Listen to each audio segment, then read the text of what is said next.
முன்பொரு காலத்தில் தஞ்சை மாநகரை தலைநகராக கொண்டு சோழ நாட்டை ராஜராஜ சோழன் சீரும் சிறப்புமாக ஆட்சி செய்து கொண்டிருந்தான். சோழ மன்னன் ராஜராஜ சோழன் தன் மக்களின் மீது மிகுந்த அன்பும் பாசமும் கொண்டு அவர்களை மிகவும் மகிழ்ச்சியாக ஆட்சி செய்து கொண்டிருந்தார். சோழ நகரம் வணிகர்களாலும் பொதுமக்களாலும் நிறைந்து காணப்பட்டது.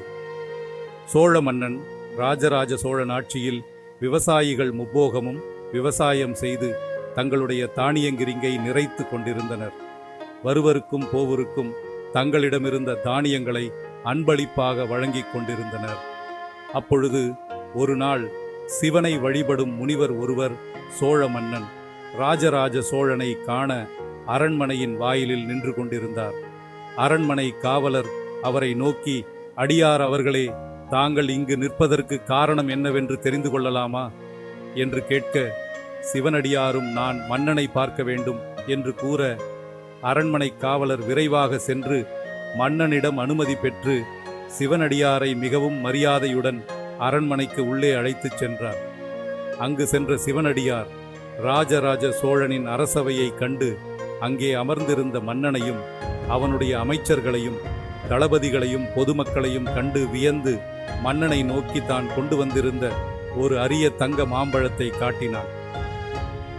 சிவனடியாரை கண்ட மன்னனும் தான் அமர்ந்திருந்த ஆசனத்தில் இருந்து எழுந்து சிவனடியாரை வணங்கி, "சிவனடியார் அவர்களே, தாங்கள் அடியேனை காண வந்த காரணத்தை நான் அறிந்து கொள்ளலாமா?" என்று கேட்டான். சிவனடியாரும் சோழ நாட்டை மிகவும் சிறப்பாக வழிநடத்தி கொண்டிருக்கும் ராஜராஜ சோழன் மன்னர் அவர்களுக்கு என் வாழ்த்துக்களை தெரிவித்துக் கொள்கிறேன். நீங்கள் இப்படி சிறப்பாக ஆட்சி செய்து கொண்டிருப்பதால் நாட்டின் மக்கள் அனைவரும் மகிழ்ச்சியாக இருக்கின்றனர். தங்களின் ஆட்சியை மதித்தும் தங்கள் ஆட்சி மென்மேலும் சிறந்து விளங்க தங்களுக்கு அன்பளிப்பாக இந்த தங்க மாம்பழத்தை கொடுக்க வந்துள்ளேன் என்றார். சோழ மன்னன், ராஜராஜனும், "அடியார் அவர்களே, இந்து மாம்பழத்தில் அப்படி என்ன சிறப்பு உள்ளது?" என்று கேட்க, சிவனடியார் அவர்கள், "இம்மாம்பழம் இறைவனால் எனக்கு அருளப்பட்டது. இம்மாம்பழத்தை உண்பவருக்கு ஞானம் பெருகும், செல்வம் இரட்டிப்பாகும், வலிமை அதிகப்படும்" என்று கூறினார்.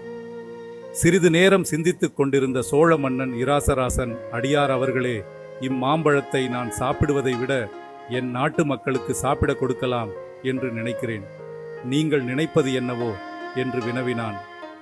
சிவனடியார் அவர்களோ சற்று திகைப்பூற்று மன்னனின் தாராள மனதை சிந்தித்து வியந்தார். சிவனடியார் அவர்கள், "மன்னா, தாங்கள் இந்த மாம்பழத்தை மக்களுக்கு பங்கிட்டு கொடுப்பதை கேட்டு என் மனம் எல்லையில்லா மகிழ்ச்சி அடைகிறது. ஆனால் இந்த ஒரு மாம்பழத்தை மக்கள் அனைவருக்கும் கொடுக்க முடியாது. ஆகவே என்னிடம் ஒரு வழி உள்ளது. அது என்னவென்றால், மாம்பழத்தை மக்களுக்கு கொடுப்பதை விட நீங்கள் பழத்தை சாப்பிட்டுவிட்டு இப்ப பழத்தின் கொட்டையை அரண்மனையில் நட்டு நீரூற்றி வளர்த்தால் பிற்காலத்தில் விதை மரமாக மாறி இந்த சோழ சாம்ராஜ்யத்தில் உள்ள அனைவருக்கும் கனி கொடுக்கும் வகையில் விளங்கும்" என்றார். இதை கேட்ட சோழ மன்னன் ராஜராஜனும் மிக்க மகிழ்ச்சி அடைந்து அடியார் அவர்களை வாழ்த்தினான். உடனே அரண்மனைக்குள் மிகவும் பாதுகாப்பாக ஒரு இடத்தில் மன்னன், அமைச்சர்கள், பொதுமக்கள், சிவனடியார் ஆகியோர் ஒன்று சேர்ந்து சென்று அவ்விடத்தில் மாவிதையை விதைத்தனர். காலங்கள் உருண்டோடி சென்றன. மாவிதை துளிர்விட்டு வேர்விட்டு கிளைகள் பரப்பி கனி கொடுக்கத் தொடங்கியது. சோழர் சாம்ராஜ்யமே இந்த அதிசயத்தை வியந்து திருவிழா கோலம் கொண்டது. மக்கள் மாமரம் கனி கொடுக்கத் தொடங்கியதை நினைத்து மகிழ்ச்சி அடைந்தனர்.